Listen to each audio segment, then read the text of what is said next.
네, 시청자 여러분 안녕하세요. 내일 오후 12시 투더 골드문 진행의 문다연입니다. 어젯밤 나스닥 지수가 3.7%나 빠지면서 비트코인도 동반 하락세를 보였습니다. 하지만 또 오전 6시를 기준으로 해서는 다시금 회복세를 보이는 모습인데요. 4,500만 원 선을 겨우 지켜내고 있는 모습입니다. 과연 주말 사이 방향성은 어떻게 나올지, 그리고 또 향후 향방은 어떻게 될지 두 분의 전문가님들과 한번 체크해 보겠습니다. 먼저 코인사부님 모셔볼게요. 어서 오세요. 예, 반갑습니다. 이제 설날 지나고 나서 또 이제 처음 뵙는 것 같은데, 아마 설날 때 조금 이제 그 흐름이라든지 이런 것들 때문에 좀 많이 궁금하시거나 걱정을 좀 많이 하고 계시는 분들이 많았던 것 같습니다. 자, 근데 요즘 시장을 보면은 예전과는 좀 다른 흐름으로 움직이고 다른 이슈들로 움직이기 때문에 오늘은 저번에 말씀드렸던 것과 조금 반대되는, 그러니까 좀 다른 성격의 이슈들을 좀 말씀을 드릴 테니까 마지막까지 좀 시청해 주시기 바라겠습니다. 네, 좋습니다. 코인 한수님 모셔보겠습니다. 어서 오세요.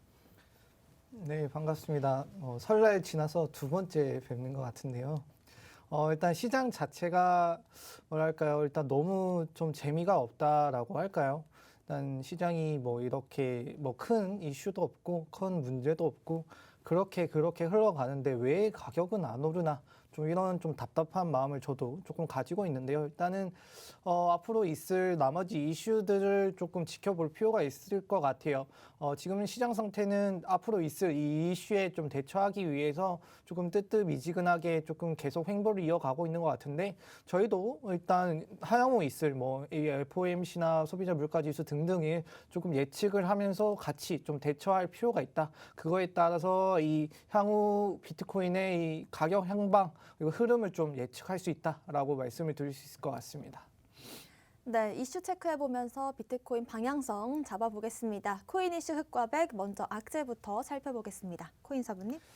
예, 여태까지 좀 경제적인 악재들, 이런 것들을 좀 말씀을 많이 드렸었어요. 그런데 오늘은, 다른 악재를 좀 말씀을 드릴까 합니다. 악재에 속하는 이슈이긴 한데, 이 블록체인의 가장 큰 취약점이라고 할 수 있는 이 해킹.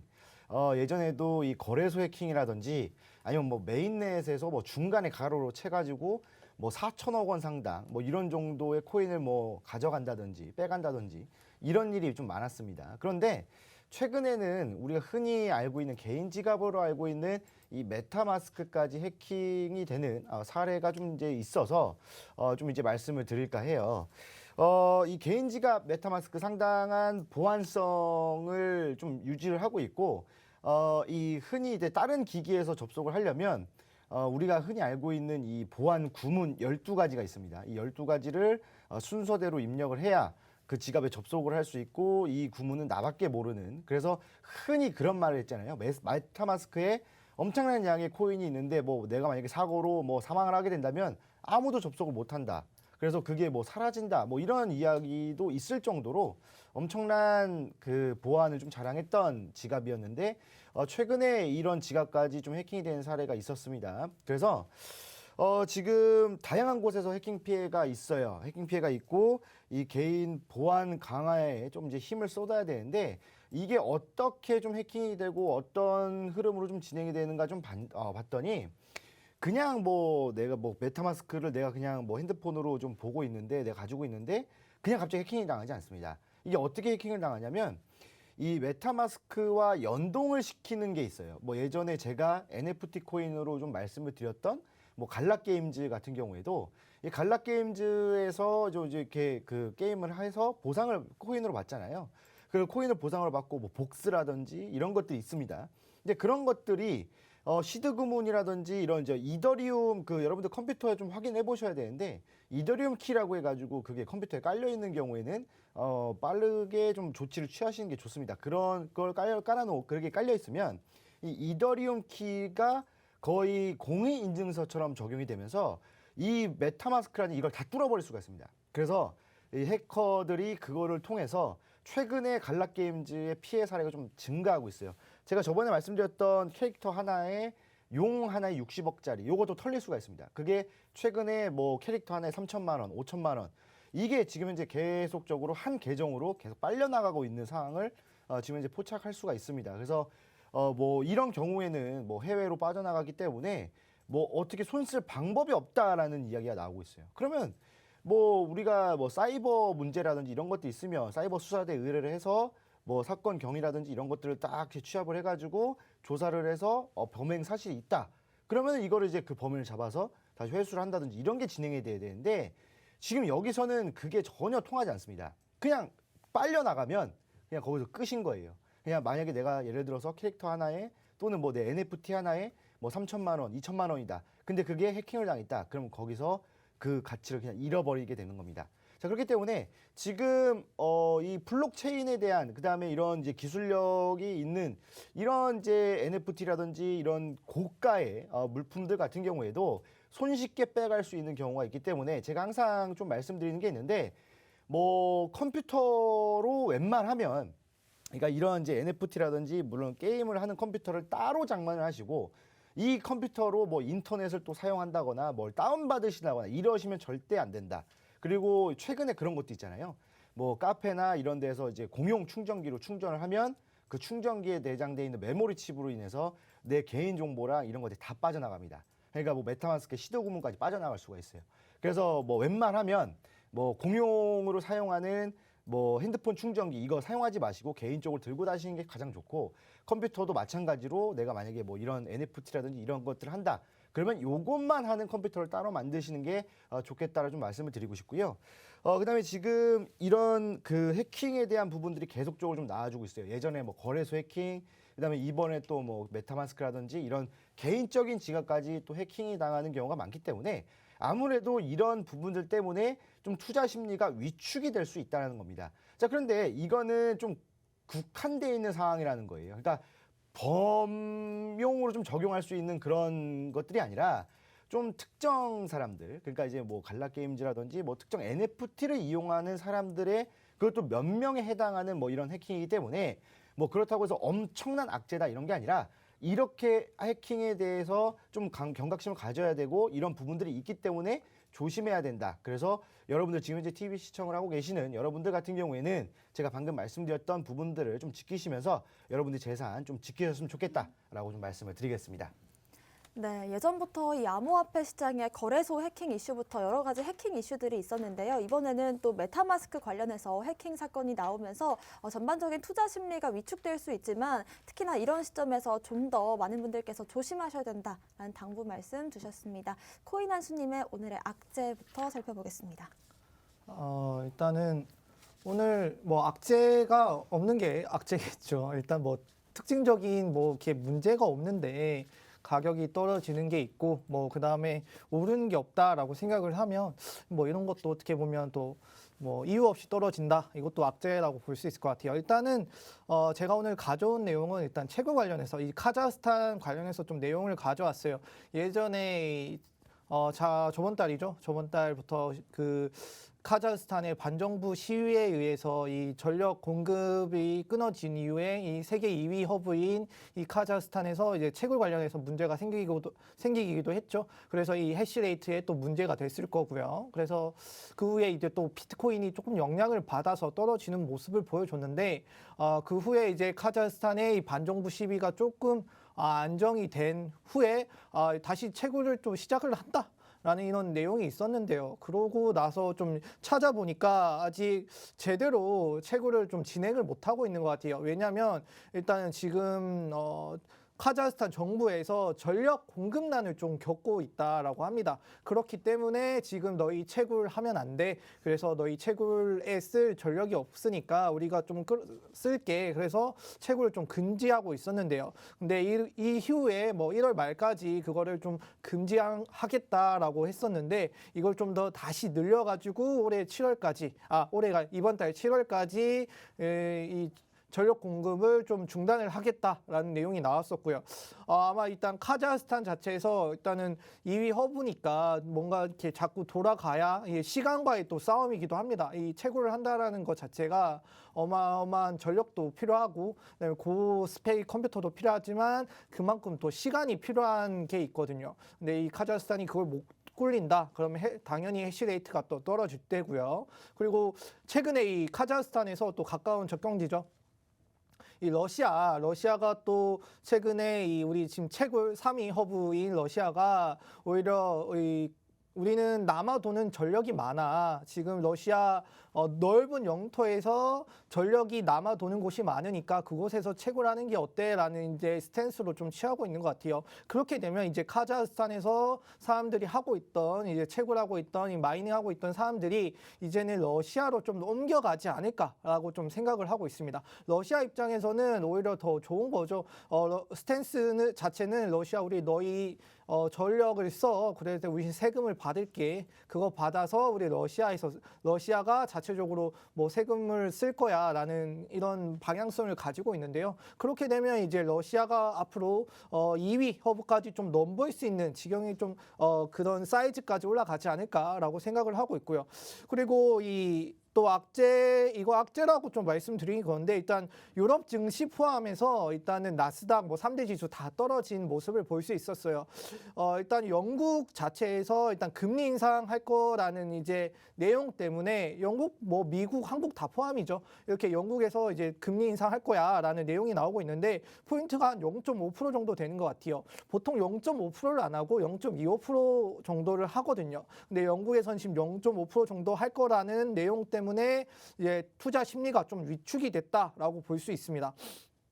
자, 일단 나스닥 관련해서 조금 말씀을 드리면 일단 나스닥이 어제는 좀 많이 떨어졌죠. 근데 비트코인 가격을 보시면 조금 올랐어요. 한 0.7% 정도 오른 걸로 제가 봤습니다. 그렇게 보면 뭐 디커플이라고 볼 수 있는데 뭐 큰 차이는 없지만요. 근데 그 전날 보시면 나스닥 지수는 상승했는데 왜 비트코인이 떨어졌냐? 약간 이런 내용이 있었어요. 근데 왜 그러냐면 일단은 메타, 지금 페이스북이죠. 메타가 실적 발표를 했는데 실적 발표를 한 후에 일단은 상장 후, 그러니까 시장이 끝난 후에 메타가 한 많은 하락이 있었습니다.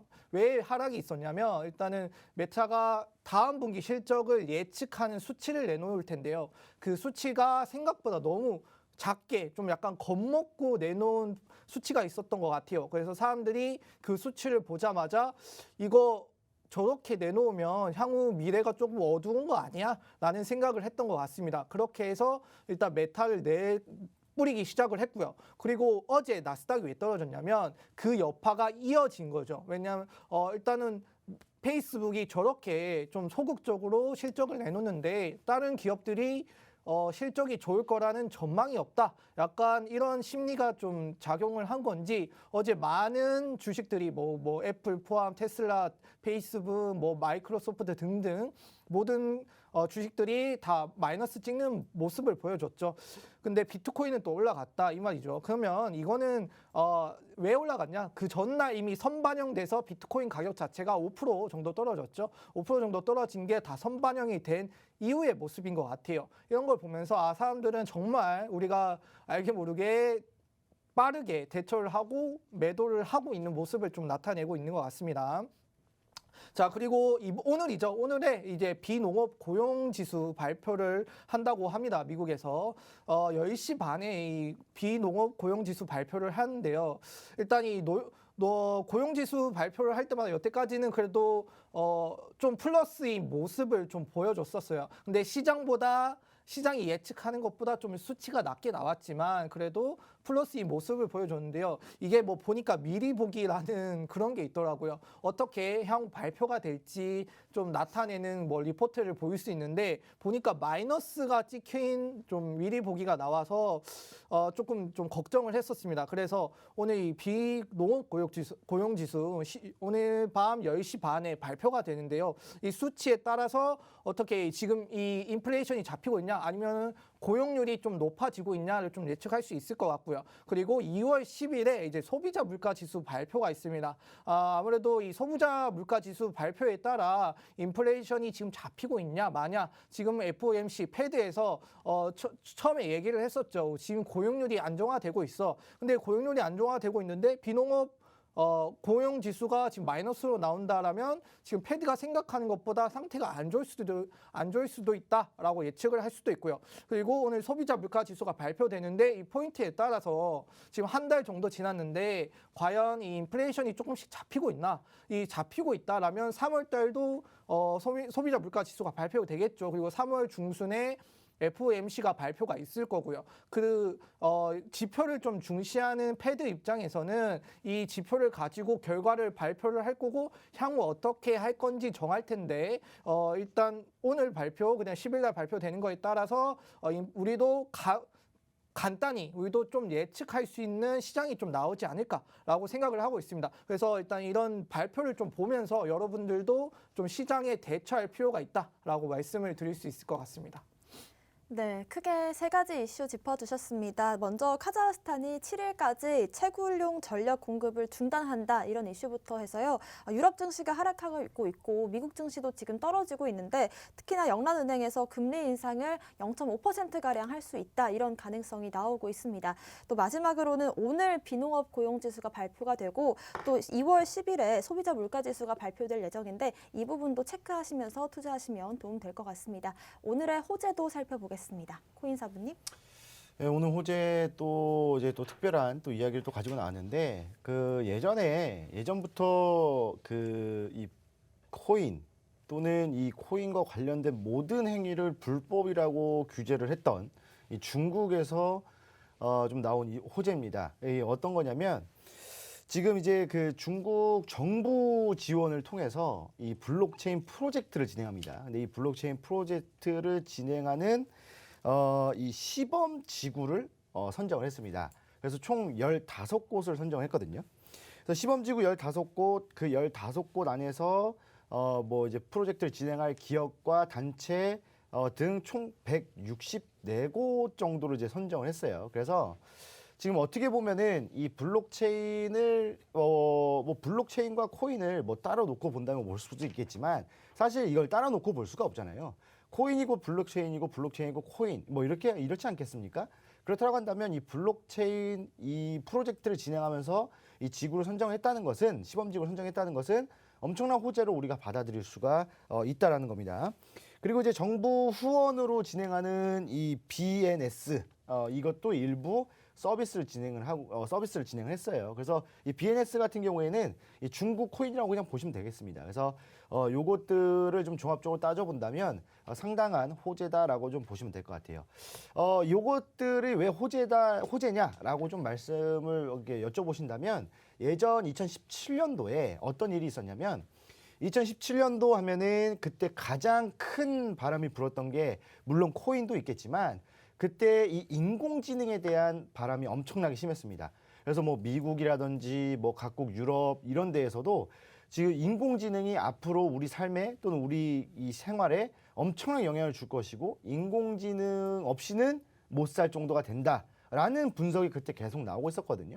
지금 실제로 본다면 지금 2017년도에서 좀 어느 정도 시간 지난 지금을 본다면 인공지능이 우리나라 실생활에 또는 전 세계 실생활에 어느 정도 파고 들어가 있는 모습을 볼 수 있을 거예요. 자, 그런 정도인데 이때 어떤 일을 했냐면 중국에서 인공지능이 이제 엄청나게 크게 진행이 되겠다, 성장하겠다라는 안목을 가지고 이 중국 선전이라는 도시에 인공지능 인프라 구축을 하는 도시를 만들어 버렸습니다. 그러니까 이 선전은 그러니까 어떻게 보면은 약간 그 미국의 실리콘밸리라고 해야 될까요? 근데 그렇지는 않고 그냥 이 선전이라는 거래소에 엄청난 기술주들이 몰려 있단 말이에요. 그러다 보니까 기술주들이 몰려 있네. 그럼 여기를 인공지능 인프라를 엄청나게 구축을 해가지고 인공지능 도시로 만들어 버리자. 이러면서 막 대만에 있는 기업 막 데리고 오고 막 뭐 엄청나게 막 쏟아 부어가지고 돈을 그때 이 처음 시도하는 개발비에만 총 60조를 썼거든요. 그리고 나서 지속적으로 계속 뭐 투자를 진행했겠죠. 지금까지 뭐 수백조, 수천조를 썼을 겁니다. 자, 그러면서 어떻게 됐습니까? 인공지능 펀드라든지 뭐 자율주행차 펀드 이런 것들이 엄청나게 올라갔습니다. 그때 당시부터 지금까지를 놓고 본다면 그쪽 펀드들이 엄청난 상승세를 보여줬어요. 그럼 지금 다시 한 번 더 지금으로 돌아와서 이 블록체인 프로젝트를 진행하면서 시범지구로 그때는 선전 한 곳을 정했지만 지금은 15곳을 정했단 말이에요. 그리고 기업들도 그때는 뭐 두세 개 정했습니다. 그때 알리바바랑 다른 기업 정했었는데 지금은 160곳을 정했단 말이에요. 약 160곳을 정했습니다. 그렇다라는 것은 이 규모 자체가 엄청난 규모라는 거고 상승 여력도 상당히 크다라는 거예요. 이거 물론 그냥 뭐 한간에 나오는 소리입니다. 뭐 그냥 믿지는 마시고 한간에 뭐 이더리움이 2억 간다. 뭐 이런 이야기도 있어요. 그러니까 뭐 그냥 일반 개인들이 말하는 얘기가 아니라 뭐 분석을 하는 뭐 경제 뭐 전문가라든지 이런 사람들이 뭐 몇몇 그런 사람들이 좀 말을 했습니다. 그래서 어느 정도 뭐 신뢰를 가질 필요는 없겠지만 그래도 2억까지 간다라는 것은 그만큼의 상징성, 그다음에 그만큼 앞으로 우리 실생활에 어느 정도 파고들지를 따져봤을 때 그 정도의 가치라고 보는 거겠죠. 그렇기 때문에 중국에서 지금 발빠르게 이런 상황을 나오고 있는 겁니다. 물론 지금 뭐 코인 매매라든지 채굴이라든지 이런 것들에 대해서 지금 현재 불법으로 규정을 하고 있지만 정부가 스스로 나서서 뭐 BNS 일부 서비스 진행을 한다든지 아니면 이런 블록체인 프로젝트를 뭐 진행을 하는 뭐 시범지구를 선정한다든지 이런 흐름들을 봤을 때 역시 조금 이제 양면성이라고 해야 될까요? 그러니까 여기서는 이제 규제를 하고 정부에서는 발전을 시키고 이런 부분들이 여태까지 중국은 그런 것들이 많았거든요. 제가 저번에도 말씀드렸지 않았습니까? 원래는 뭐 악재는 아닌데 뭐 물론 사기친 건 아니에요. 그런데 이게 아다르고 어다르다고 이게 뭐 발표를 어떻게 하느냐 뭐 이런 것들에 따라서 아 이게 뭐 이렇게 됐는데 사실 뭐 사기는 아닌데 우린 사기로 봐 이러면서 규제를 해야 돼 이런 경우가 굉장히 많았습니다. 중국에서는 제가 저번에 말씀드렸던 것처럼 그래서 아마 이번에도 이런 흐름으로 좀 진행이 되지 않을까 그렇다고 한다면 그 채굴업자들이 예전에 이제 몽골에 있다가 이게 그 전기 이런 부분들 때문에 미국으로 또 다 넘어갔잖아요. 그러면서 이제 최대 그 채굴국이 그쪽으로 넘어가면서 또 이제 순위가 변동이 되면서 막 이렇게 진행이 됐을 때 아마 이번에 이 흐름으로 인해서 이 채굴을 할 수 있는 여건이 이 도시에서는 이 15곳에서는 충분히 형성이 되지 않을까. 그렇다고 한다면 지금 코인 시장 좀 지금 침체기지만 조금만 시간이 지나면 다시 한 번 더 불화산처럼 활화산처럼 엄청나게 또 올라갈 수 있는 그런 시장이 오지 않을까라고 말씀을 드리겠습니다. 네, 특히나 이 중국 같은 경우가 전 세계에서 반암호화폐적인 입장을 가진 가장 강력한 나라 중 하나인데요. 최근 이렇게 블록체인 프로젝트 시범지구를 15곳 선정했다는 게 좀 더 길게 봤을 때 정말 15곳에서 무언가 꼭 채굴된 이슈가 아니더라도 암호화폐 관련해서 큰 호재를 일으킬 수 있을 만한 이슈인 것 같습니다. 한수님의 호재도 살펴볼게요. 제가 오늘 준비해온 일단 호재 같은 경우는 이 NFT는 좀 빠질 수 없는 것 같아요. 이 NFT가 곧 이제 또 메타버스로 연결되는 또 방향성을 가지고 있고요. 그래서 일단 이 NFT 이제는 저희가 흔히 아는 뭐 매니아층이 두꺼운 뭐 미키 마우스나 헬로키티 같은 것도 이제 NFT에 좀 발을 담근다라는 내용이 나오고 있습니다. 일단 이 NFT를 하는 이유는 확실히 그래도 내가 이것을 진본이다라고 인증하는 뭐 인정서가 되기도 하고요. 소유권이 되기도 하죠. 그거를 좀 활용하기 위해 많은 기업들이 NFT에 참여를 하고 있는 것 같아요. 뭐 대중적 관심이 많이 높아졌죠. 작년에도 이 NFT는 좀 핫했고요. 아마 올해도 좀 핫할 것 같다라고 제가 지속적으로 말씀을 드렸는데 뭐 최근에 이제 트위터 그다음에 뭐 페이스북, 그다음 인스타그램도 이 NFT 작업에 좀 드러났고요. 그다음에 유튜브도 이제 크리에이티브들을 좀 활용한 이제 좀 방법을 모색을 하고 이 NFT를 좀 적용을 하겠다라는 내용도 나오고 있고요. 그리고 이제 넷플릭스도 공식적으로 이제 트위터에다가 NFT를 언급을 하면서 이제 우리도 시장 진출을 할 거야. NFT 너희만 다 하는데 우리가 빠질 수 없지. 약간 그런 내용이었던 것 같아요. 그렇게 내모고 있고, 그다음에 월마트도 이제 NFT를 또 진출을 하겠다라는 내용이 나오기도 했었죠. 자, 이렇게 이제 NFT를 좀 뭐 디즈니, 그다음 뭐 헬로키티 같은 그런 업계들이 조금 관심을 가지는 데는 뭐 단순히 다른 기업들이 하니까 우리도 하는 거야라는 내용이 아닌 것 같아요. 뭐 일단은 디지털 시대에 꼭 맞는 이제 기술 방안으로 이제 NFT가 좀 자리를 잡고 잠재력을 보이고 있는 것 같아요. 그다음에 좀 좋은 시장이다라고 그냥 미지의 개척이지만 아무도 이미 들어간 적이 없고 뭐 거기서 뭐 텃세를 부린다거나 우리가 독점하고 있는 그런 내용이 아니잖아요. 그래서 일단 우리도 좀 진입을 하면서 거기에 발을 담가보자 이런 내용인 것 같아요. 그리고 이 캐릭터들을 좀 NFT화 한다라는 거는 좀 이런 사람들한테 좀 다른 의미가 있는 것 같아요. 뭐 다양한 콘텐츠도 좀 활용할 수 있고요. 그다음에 이 매니아층이 좀 두껍잖아요. 그런 매니아층들을 다시 좀 불러일으키는 것도 있고, 그리고 혹시나 이 매니아가 아니었던 사람들도 이걸 좀 참여를 하면서 매니아가 되는 좀 계기가 될 수도 있다라고 생각을 하는 것 같습니다. 그렇게 해서 이제 NFT 좀 들어가서 우리 새로운 풀, 그다음에 기존에 있는 풀 좀 유지하고 또 좀 크게 키워나가자라는 내용을 가지고 있는 것 같아요. 자, 이 NFT, 그 다음 최종 정착지는 이제 메타버스라는 내용을 좀 제가 말씀드리려고 하는데, 자, 기업이 이제 NFT를 채택하는 이유 중에는 이제 무엇보다 이제 차세대의 핵심 뭐 인터넷 공간이죠. 이 메타버스를 좀 구성하는데 좀 핵심적인 요인으로 NFT를 뽑았던 것 같습니다. 뭐 나이키, 아디다스도 이 NFT를 채택을 하면서 메타버스 속에 또 패션이 있을 거잖아요. 근데 이 나이키나 아디다스 같은 경우도 저희 일상생활에서도 많이 이제 패션으로 활용이 되는데 그걸 좀 메타버스에 활용되는 NFT를 만들어서 좀 거기서도 좀 독점을 하자. 그다음 좀 부피를 키워 나가자. 이런 내용이었던 것 같고요. 뭐 디즈니나 헬로키티도 당연히 그 메타버스 안에 뭐 캐릭터를 만들면서 우리의 좀 인지도를 넓혀가고 수익을 좀 넓혀가자. 이런 거 있는 것 같아요. 자, 자산 가치가 지금 이제 앞으로 계속 커진다. NFT는 뭐 지금 이제 시작이다라는 내용이 많았던 것 같습니다. 앞으로 이 자산 가치가 뭐 3,500, 뭐 1조 몇 조 단위로의 시장이 될 거라는 예측이 나오고 있고요. 그리고 뭐 최근에 메타버스 관련해서 페이스북도 메타로 바뀌었잖아요.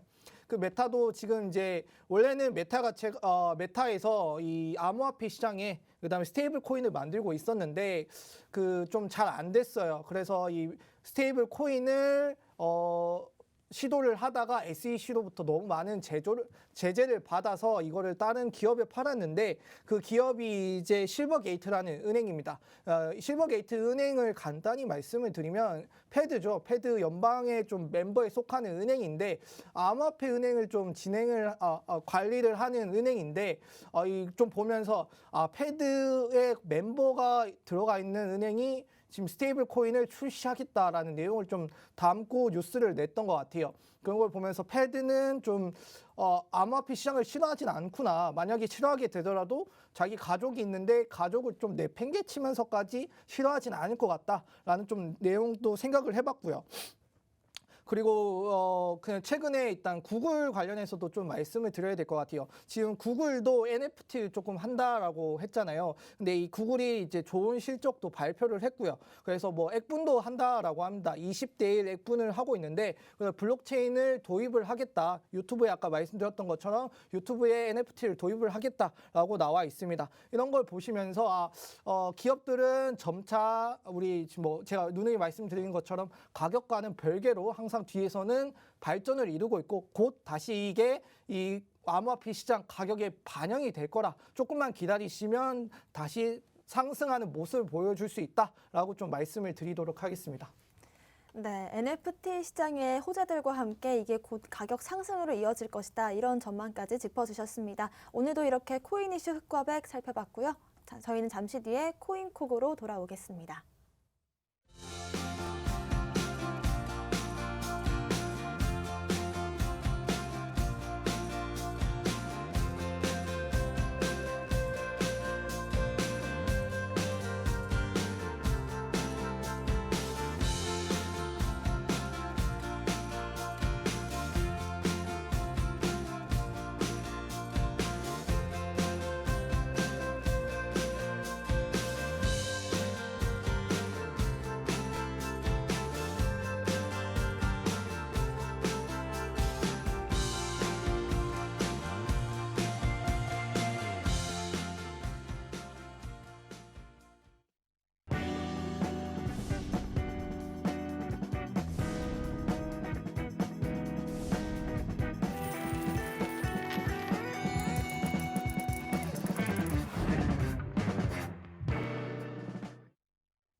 네, 코인콕 특징주 분석 시간입니다. 오늘 하루 특징적인 움직임을 보여준 코인들과 보여줄 코인들 그리고 그 섹터들 분석해 보겠습니다. 먼저 코인사부님의 오늘의 특징주 어떤 걸까요?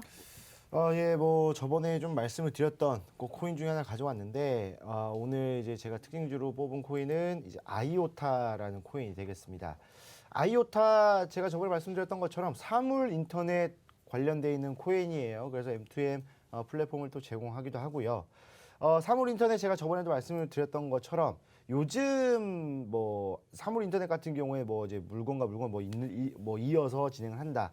이게 대표적인 게 이 아파트에서 좀 들어간 거잖아요. 그래서 뭐 밖에서 스마트폰을 통해서 뭐 전등을 끈다든지 아니면 보일러를 켜고 끈다든지 또는 뭐 가스레인지 이런 것들을 좀 켜고 끄는 그런 장치가 있잖아요. 그래서 요게 좀 대표적인 흐름으로 좀 볼 수도 있고요. 그다음에 다른 것들 또 이제 또 스마트폰을 통해서 뭐 자동차 시동을 걸고 뭐 이런 것들 다 사물 인터넷이라고 보시면 되겠습니다. 자, 근데 이런 것들이 뭐 지금도 이 정도인데 앞으로는 어떻게 될까요? 더 확대되고 더 세세하게 또 진행이 되고 더 강력해지지 않겠습니까? 그렇다고 한다면 이 사물 인터넷과 관련해서는 엄청난 성장을 보여줄 것이고 이게 또 끝까지 또 살아남을 수 있는 그런 코인 중에 하나가 아닐까라고 좀 생각이 듭니다. 뭐 프로젝트가 뭐가 됐던 이 사물 인터넷 자체가 망하지 않기 때문에 뭐 한 2, 30년간은 지속적인 개발과 정보 계속 진행이 되지 않을까라고 생각이 들어요. 그렇다고 한다면 우리 2, 30년간은 지속적으로 생존해 있는 코인이라고 보시면 되겠습니다. 자, 그래서 이제 지속 가능하기 때문에 여러분들 관심 종목에 꼭 넣어두시면 좋을 것 같다라고 좀 말씀을 드리고 차트를 보면서 다시 한 번 더 설명을 해드리도록 하겠습니다. 자, 지금 일봉 아니고 한 주봉으로 좀 볼게요. 주봉으로 보시면은 지금 이제 좀 이렇게 눈여겨 보면은 예전 이제 작년이죠. 여러분들 작년 초에 아시다시피 엄청난 상승을 보여주었습니다. 뭐 엄청난 상승이었죠. 그러다가 저항대 맞고 나서 여기서 이제 좀 철저하게 저항대를 좀 맞았어요. 그래서 내려왔다가 지지라인 때 잡아주고 반등이 나오면서 어떻게 됐습니까? 여기서 지속적으로 계속적으로 횡보를 하다가 하방으로 조금 내려가는 흐름을 보여줬단 말이에요.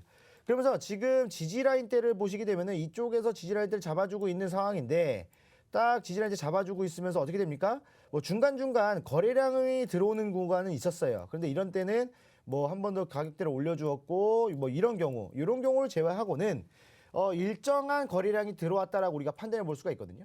그럼 일정한 거래량이 들어왔다라는 것은 어떤 말입니까? 일정한 거래량이 들어왔다? 그렇다라는 것은 여기서 매집을 하고 있다라고 좀 보시면 될 것 같아요. 그러면 예전에 여기서 상승을 하고 난 다음에 눌리면서 이 구간에서 매집이 일어났죠.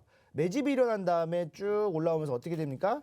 800원이었던, 그러니까 1,000원 정도, 800원에서 1,000원 정도였던 가격이 어디까지 올라가냐면 3,000원까지 올라가 버려요. 물론 한 달 정도는 걸렸지만 그래도 엄청난 상승이라고 좀 보시면 되겠죠. 그러고 나서 횡보를 하다가 다시 한 번 더 조정 이후에 어떻게 됩니까?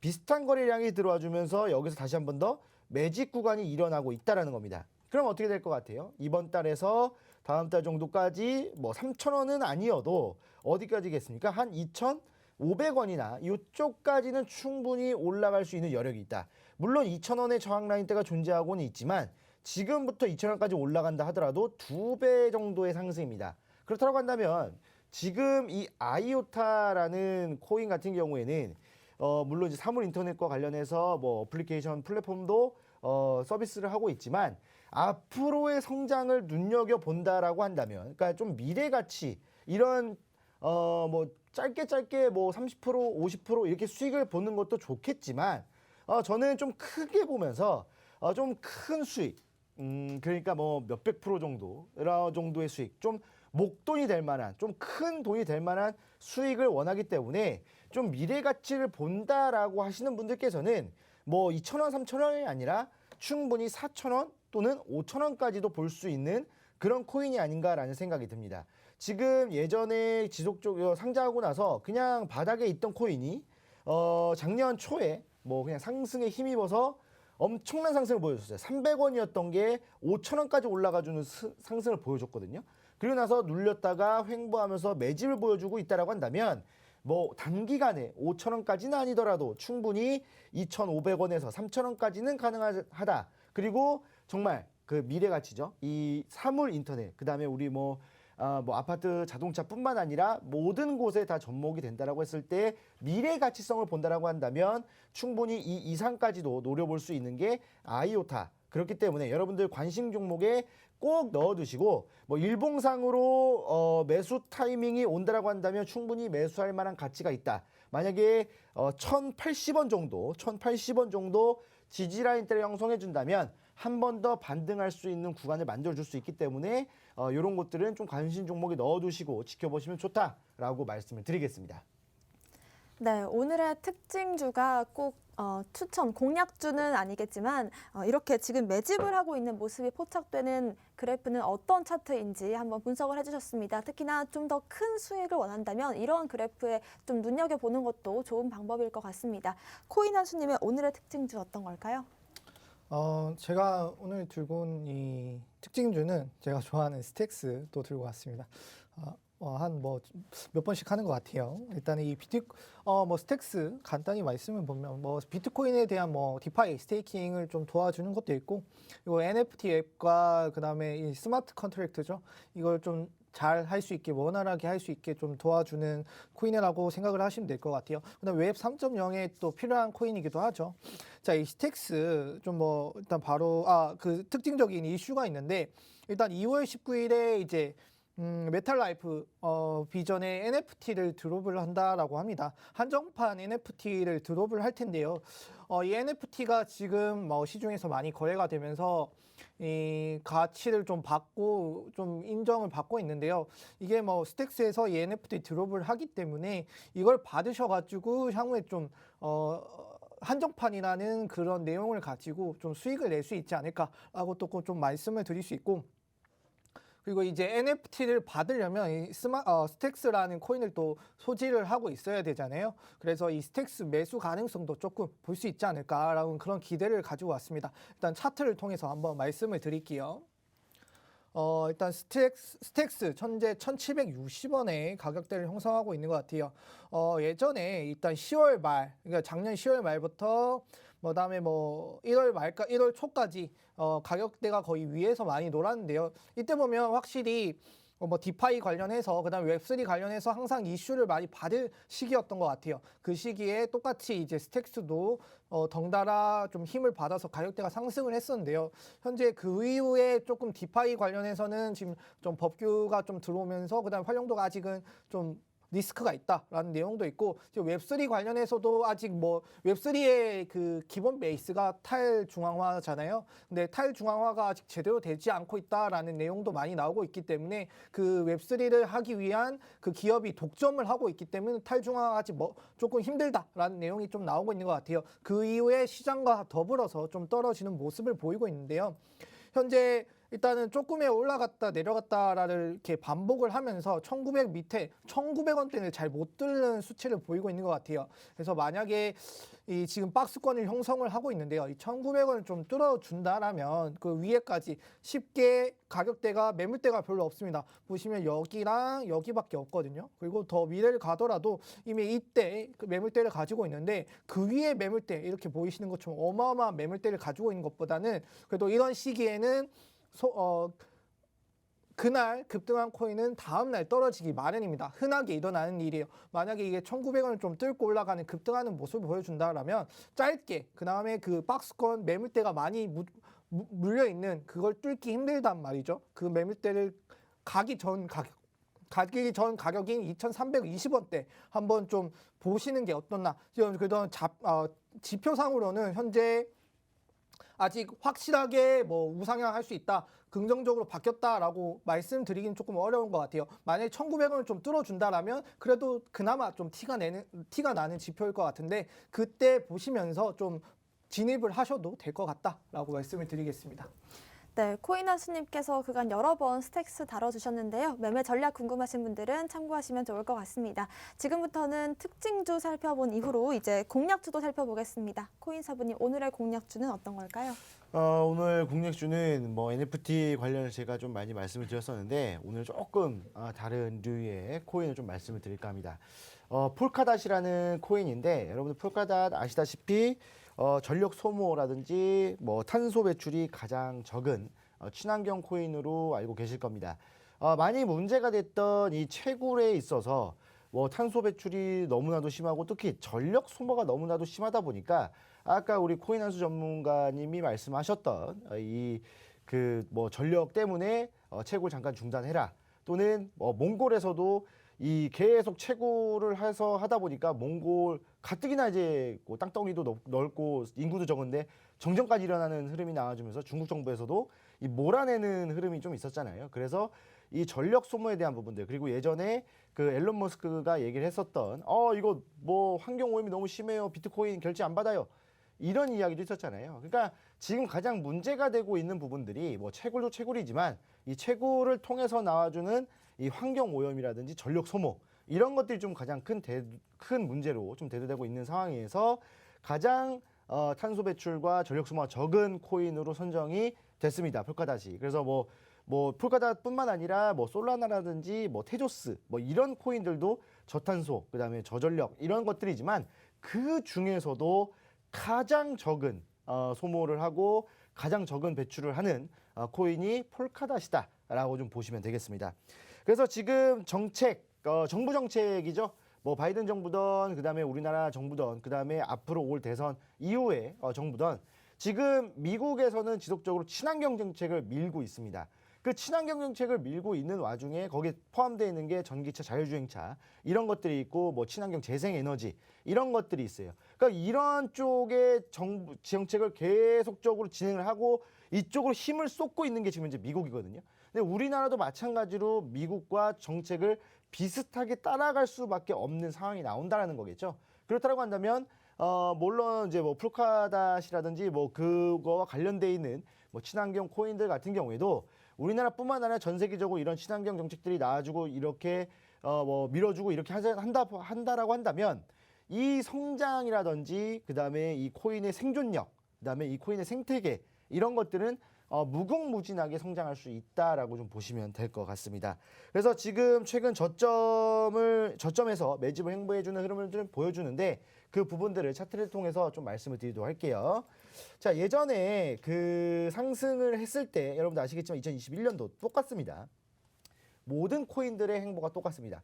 2021년도 상승을 하다가 그 다음에 조금 늘려주는 흐름들을 보여주었죠. 근데 얘는 지금 보시게 되면은 상승했다가 올라와주고 눌렸다가 다시 한 번 더 올라와주는 뭡니까?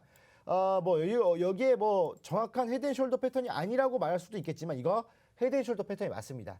그래서 헤드앤숄더 패턴은 뭡니까? 상승을 하다가 하락으로 반전하는 패턴. 오른쪽 이제 몇 개 찍고 나서 그냥 밑으로 내려 꽂아버렸잖아요. 엄청나게 하락을 했습니다. 그리고 나서 이쪽에서 매집이 일어나고 있었습니다. 이쪽에서 매집이 일어나면서 어떻게 됐습니까? 다시 역헤드앤숄더 패턴이 나와주면서 어떻게 됐어요? 일정한 거래량이 들어와주고 있는 흐름들이 나와줬단 말이에요. 그리고 나서 작년 9월부터 시작해서 또 상승이 나왔었잖아요. 엄청난 상승을 보여주었습니다. 근데 여기서 중요한 게 뭐냐면 여기서도 마찬가지로 어깨를 만들어주고 눌렸다가 올려주고 머리죠. 눌렸다가 어깨를 만들어주고 눌려주는 정확하게 또 헤드앤숄더 패턴이 나왔다라는 겁니다. 그러면 여기서 다시 하락이 난 다음에 어떻게 되겠습니까? 밑에서 다시 일정한 거래량이 들어와 준 이후에 예전처럼 이쪽에서 다시 매집하는 흐름을 보여준다라고 한다면 충분히 상승을 하면서 어디까지겠습니까? 예전에 한번 올라갔었던 뭐 5만 원, 6만 원까지도 한번 노려볼 수 있는 차트를 만들어 줄 것이다. 그러고 나서 지금 정책이라든지 이런 부분들로 인해서 상당히 상승 여력이 큰 코인이다라고 좀 보시면 될 것 같아요. 그래서 지금 제가 항상 뭐 말씀을 드리지만 뭐 여기 뭐 5만 원, 6만 원 제가 아까 말씀드렸지만 여기까지 충분히 열려 있는 겁니다. 이 가격대가 열려 있는 거기 때문에 여기 한번 노려볼 수 있다라는 거고 제가 말씀드리는 뭐 가격 같은 경우에는 일단은 매수가는 24,000원 이하로 매수를 하시는 게 좋을 것 같습니다. 24,400원인데 그게 어디냐면 여기에 저항라인 구간이거든요. 저항라인과 지지라인 구간 요 구간입니다. 그래서 24,400원 이하에서 매매를 진행하시는 게 좋고 목표가를 제가 5만 원, 6만 원 말씀드렸지만 그거는 열려 있는 거라고 말씀드렸어요. 목표가는 이 어깨 저항 라인 때 4만 원까지 보시면 적당하다라고 좀 말씀을 드리고 싶고요. 손절가는 아까 여기 제가 줄을 그었던 지지 라인 때 21,600원 여기를 이탈하면 정리하시는 게 좋겠다라고 말씀을 드리겠습니다. 네, 폴카닷 같은 경우에는 전력 소모와 탄소 배출이 적은 대표적인 POS 코인인데요. 코인 사부님께서 매집에 대한 설명을 충분히 해주셨으니까 이 부분 다시 한번 체크하시면서 매매 전략 세워보시면 도움 될 것 같습니다. 코인 한수님의 오늘의 공략주는 어떤 걸까요? 일단 저는 오늘 테조스를 들고 왔습니다. 뭐 아까 코인 사부님이 말씀해 주신 것처럼 뭐 친환경 코인 중에 또 뭐 물론 그 폴카닷에는 이길 수는 없지만 그래도 이 테조스도 좀 친환경적인 그런 코인으로 좀 알고 있는데요. 일단 뭐 테조스 간단히 설명을 드리면 그다음에 스마트 컨트랙트에 필요한 또 하고요. 그 디앱 개발 플랫폼이라고 생각을 하시면 될 것 같아요. 뭐 빠른 속도도 좀 장점을 가지고 있고 그다음에 보안성이 뛰어나다, 완벽하다라고 그들은 얘기를 하는데요. 뭐 그런 장점을 가지고 있는 코인이다라고 말씀을 드릴 수 있을 것 같아요. 그리고 최근에 이제 이 테조스 관련해서 뭐 호재라고 해야 될까요? 아니면 뭐 좀 광고 효과를 좀 누릴 수 있는 내용이라고 할까요? 뭐 맨체스터 유나이티드와 이제 스폰서십을 체결을 했다라고 합니다. 그러면 유니폼에 이 스폰서십을 체결을 했기 때문에 당연히 이 마크가 들어갈 것 같고요. 그렇게 되면 이제 광고 효과도 누릴 수 있고 그리고 이 테조스 같은 경우는 뭐 유니소프트랑도 계속 이게 협업을 하면서 그다음에 게임도 개발하는 데 필요한 플랫폼을 또 제공을 하고 있죠. 그런 것처럼 점차 이 테조스도 조금씩 뭔가를 하면서 우리의 알게 모르게 저희의 이제 가시적인 좀 티를 내고 있는 것 같아요. 일단 그 테조스 바로 차트를 통해서 한번 설명을 드릴게요. 현재 한 4,585원대 지금 조금 떨어지고 있는 모습을 보이고 있는데요. 보시면 하루 이틀, 3일, 4일, 5일, 6일, 7일 정도 상승을 하는 모습을 보이고 있어요. 근데 보통 한 7일 정도 밑에 거래량도 충분히 많이 터져줬고요. 거래량을 동반한 상승이었는데 이 정도 7일 정도 상승을 해주면 사실 좀 지치기 마련인 것 같아요. 당연히 오늘 정도 오늘 한 2% 정도, 3% 정도 떨어지는 모습을 보이고는 있지만 이 추세가 다시 떨어지는 추세가 쭉쭉 내려가는 게 아니라면 다시 잠깐 숨을 고르고 올라간다라고 저는 좀 말씀을 드릴 수 있을 것 같은데 그렇게 되면 현재 가격에서 좀 버텨줘야겠죠. 제가 이렇게 짧게 박스권을 형성을 해놨습니다. 4,800원과 4,480원이거든요. 이 사이에서 좀 4,800원은 유독 못 뚫는 좀 모습을 보이고 있어서 그리고 그 옆에 매물대를 보시면 좀 4,800원대에서 최소한 지켜주자, 지지를 해주자라는 내용이 있는 것 같아요. 그 내용들을 좀 이렇게 기반으로 가져와서 한 4,800원만 좀 다시 이게 힘을 내줘서 지금 마이너스가 이어지는 게 아니라 잠깐 숨 고르기가 맞다라고 좀 생각이 드는 가격대가 다시 회복이 된다라면 한 4,800원에서 한 5,800원까지 5,800원 이상에서 한 매도를 좀 권유를 드릴 수 있을 것 같은데 그 밑에 보시면 뭐 제가 항상 이렇게 말씀드리는 지표상으로도 이미 한 7일 정도 오르면 이 MACD 같은 경우는 당연히 이미 지표가 당연히 우상향하고 있는 모습을 보일 거예요. 근데 RSI 같은 경우는 오늘 조금 꺾이는 모습이고 어제 그다음에 엊그제 이렇게 조금 꺾이는 모습을 보이고 있는데요. 뭐 상대적으로 거래량이 절 동반이 된 상승이라서 그런 것 같아요. 근데 거래량이 동반이 되지 않은 상승이라는 뜻은 반대로 매도하는 세력이 없고 매수하려는 세력이 많다라고도 또 생각을 할 수 있잖아요. 그렇게 되면 또 지금 사람들은 잠깐 너무 올랐다. 숨 고르기가 필요하다. 그래서 지금 차익 실현할 사람하고 그다음에 살 사람은 다시 살 수 있도록 좀 가격대를 형성하는 가격인 것 같습니다. 그렇게 해서 한 4,800원 이상에서 한번 매수를 좀 진행을 하시고요. 그다음에 5,800원 이상에서 매도를 좀 권유드리는 내용입니다. 네, 오늘의 공략 코인들은 모두 친환경 관련 코인들이었는데요. 특히나 테조스 같은 경우에는 지금 구간 잘 지켜내는지가 관건일 것 같습니다. 오늘도 이렇게 공략 코인까지 살펴봤고요. 저희 잠시 뒤 오후 1시 반부터 좀 더 자세한 차트 분석 도와드리겠습니다. 저희 무료 방송 함께 하실 수 있는 방법 안내해드리겠습니다. 먼저 컴퓨터로 들어오시는 분들은요. 팍스경제TV 홈페이지에 들어오시면 됩니다. 좌측 하단 보시면 투더 골드문 배너가 있는데요. 배너를 클릭하시면 바로 전문가님들의 실시간 무료 방송과 또 교육 영상을 시청하실 수가 있고요. 또 핸드폰으로 들어오시는 분들은 녹색 창에 투더 골드문 검색하시면 바로 또 링크가 뜨니까 거기 통해서 들어오시면 되겠습니다. 잠시 뒤에 오후 1시 반부터 횡보시장은 곧 빠른 수익 시장이라는 주제로 무료 방송 해주신다고 하니까 여러분들 많은 참여 부탁드리겠습니다. 오늘 저희가 준비한 소식은 여기까지입니다. 또 본 방송에서 제공하는 정보는 투자 판단의 참고 자료일 뿐이며 특정 자산 가치의 상승과 하락을 보장하지 않는다는 점 유의하시길 바라겠습니다.